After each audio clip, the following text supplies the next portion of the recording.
Hey everyone, welcome to Flying the Cessna 170B with Scudder Solutions, and that's me, your instructor for the flight, Brett Kobe, and we're going to be going ahead and going over a little bit on some just basic landing stuff. These landing techniques and these profile techniques apply to all aircraft, tailwheel or tricycle gear, and really we're going to be talking about working on a stabilized approach through the landing phase. So we'll go ahead and get started here. Here we have the takeoff roll. You see we start with a stick back in the tail dragger as we go full power, and then we come to neutral as we hit full power, looking for the tail to slowly start to come off the ground. Working, you can see him doing the little rudder dance there, back and forth, working to center line. We never do anything abrupt, so there we can see airborne and a nice 3-point attitude.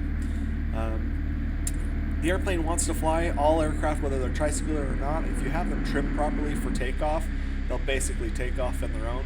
Here we are, about ready to beam the number or landing spot. So we're going to basically, in the 170, I like to teach if the pattern allows for it. Throttle comes to idle at this point. First notch of flaps comes in to beam your number, and we're pitching for 80 knots as we're pitching for that, or 80 miles an hour as it were, in the 170, sorry.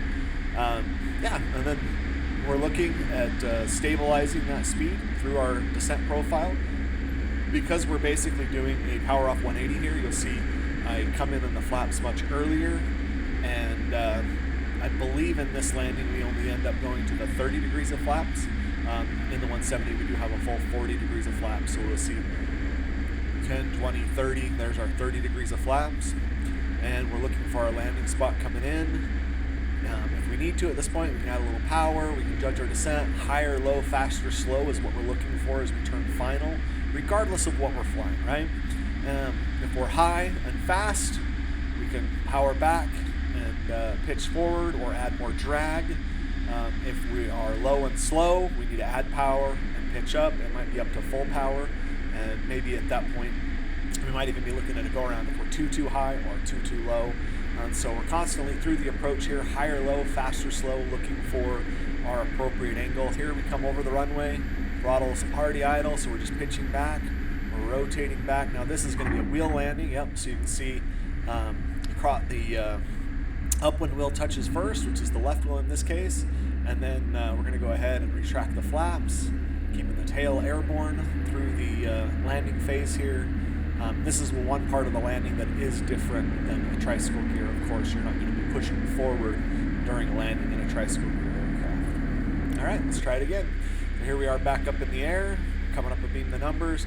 Now this time, unfortunately, the runway's on the camera side, so you get to see the beautiful Wasatch Mountains here in Utah as we're flying in the pattern of Ogden. All right, there's that first notch of flaps. You can see the consistency of these approaches as we go through. It's the same thing every time, and as pilots we want to be consistent. We want to make sure we're doing the same thing each time, because as we do the same thing at the same place every time, it'll be much easier to notice when there's a difference, when there's a high wind, when there's turbulence and those other things. It's amazing how easy it is for us as pilots to add those pilot-induced oscillations or pilot-induced turbulence.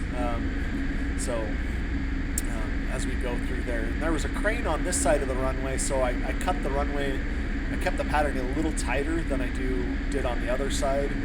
That's because it was either inside of the crane or outside. Outside was a little bit far for a power-off type approach that I like to practice with all of my students.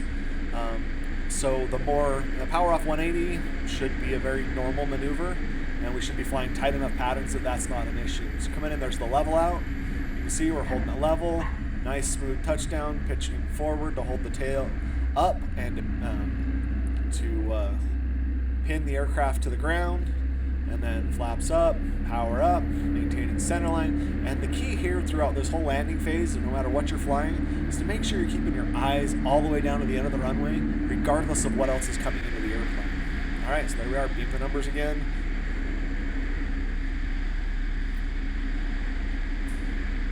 Power's coming back, you can hear that there, and we're starting that nice base turn. You can see these are a lot of people would consider these a short approach. as I was taught to fly tailwheel from a lot of older generation pilots, Wayne Larson up in Brigham City did my tailwheel endorsement there. All landings really should be a power-off approach. There's no reason to come in with power in these small light aircraft, 172s, 182s, really unless you're trying to do a super short field landing where we're trying to fly in and approach behind the power curve. There's no reason to come in with power during the landing phase and landing approach. So that's what you're seeing a lot in these videos. As we're just, this is a trip with me, doing practice in the pattern. I'm sitting in the right seat, continuing to work on my skills for my students. You see there's a 3-point landing. This would be more traditional. You see the elevators fall back in the landing phase there. And the tail wheel and the mains touch down almost at the exact same point and location there. And that's how it's going to be with a power-off 3-point landing. If you're going to land tail low, as you get in behind the power curve, the tail wheel might actually touch first in those landings there. Once again, keeping my eyes outside of the aircraft is so important here, getting that 10 degrees of flaps and not looking at the flat bar, being able to find it without looking out. As soon as we look down, especially in a tailwheel aircraft, they tend to want to ground loop and swap ends on us. And so it's just the key to flying and being consistent in our approaches and our procedures is to get familiar with the aircraft so that we're not hunting and searching for those items as we're doing each approach. So here we see again, we're down on the 30 degrees of flaps coming in, and we'll look and see. I know one of these, I come in and I demonstrate exactly what you shouldn't do as a pilot. I went, no, a 3-point landing, no, let's try for a wheel, and I was already too slow of an approach speed for a wheel landing in reality. I just didn't have enough energy left in the plane to fly level over the runway prior to touching the wheels down and to zero out my descent rate.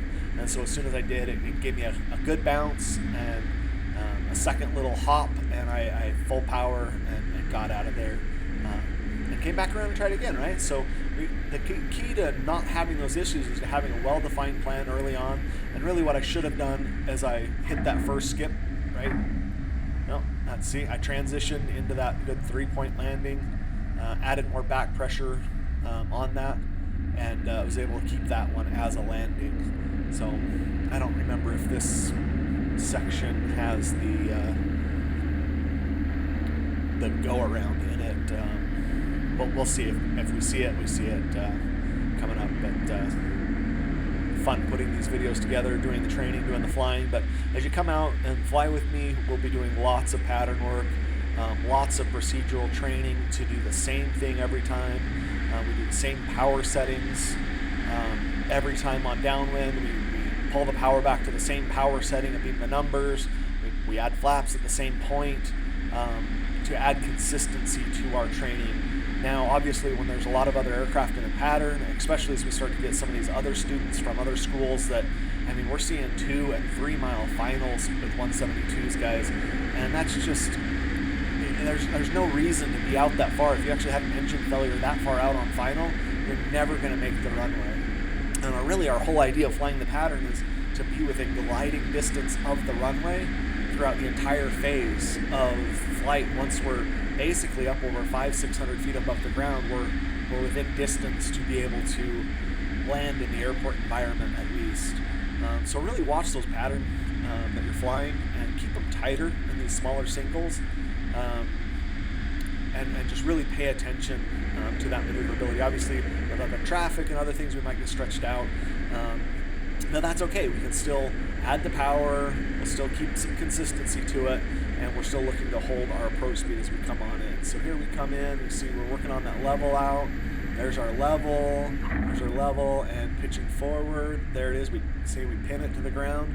And what we're doing is, by pitching forward in the tail dragger for the wheel landing, we're actually reducing our angle of attack, so the wing is no longer producing lift, even though we have enough speed technically to fly and go airborne. We're holding the wing level attitude, and so the angle of attack is too low to produce lift, and it's holding us on the ground. Quite a fun and challenging experience for new pilots as you transition into a tailwheel aircraft. If you've never flown one before, you'll find the wheel landing is unique enough and different enough that it usually is what people struggle with as they're training to fly tailwheel aircraft. And I find one of the reasons that people struggle with the wheel landings is for some reason they believe that to bring the stick forward, to pin the landing, I've heard people use stick the landing, and stick's an aggressive word, and we tend to move the stick forward too fast. We're too abrupt and aggressive on the controls, and it causes too much. In flying aircraft in general, we don't really ever need to be really abrupt on the controls. The more stable and light on the controls that we can be, the better off we're going to be throughout most of the phases of flight. So that's what we're really looking for as we're coming on in through our flight phases. It's just that smooth, consistent, stabilized approach through that we can then go ahead and see, there's my hop. I didn't like it. Yep, see, I'm already adding power. And you can see the tail will skips off the ground a little bit, and those mains never come back down and touch on that. And that was because I decided last minute to try to do a wheel landing. And if you look at the landing attitude there back when those mains touched the ground first, the tail's far too low. And in reality, it should have just been transitioned to a 3-point landing at that point and left the wheel landing for later. Where I'm operating at a large airstrip, it's and a paved runway. There's no reason to need to be doing a wheel landing over a 3-point landing either. So always have those options available to you as you're flying, right? Go-arounds are always a good thing. I'm a 5,000 hour plus pilot with 300-400 hours in tailwheel aircraft flying through the backcountry of Idaho, Arizona, Utah, Nevada, Colorado mountains there. A lot of experience in tailwheel, and yet here I did a common mistake that we do as tailwheel pilots is we change our minds last minute, and it's that last minute decision change that often causes the need for a go-around or could lead into an accident or something worse. So be really careful with those things. Try to have a plan. Try to feel stable and calm as you're coming in, and to feel like you know what the aircraft is going to do before we commit to that landing, especially as we start to dive into backcountry and off-airport flying a little bit in the video series here that I'm going to be working on. You'll see there are runways where there really aren't options for go-arounds, and so we have to be even more on point.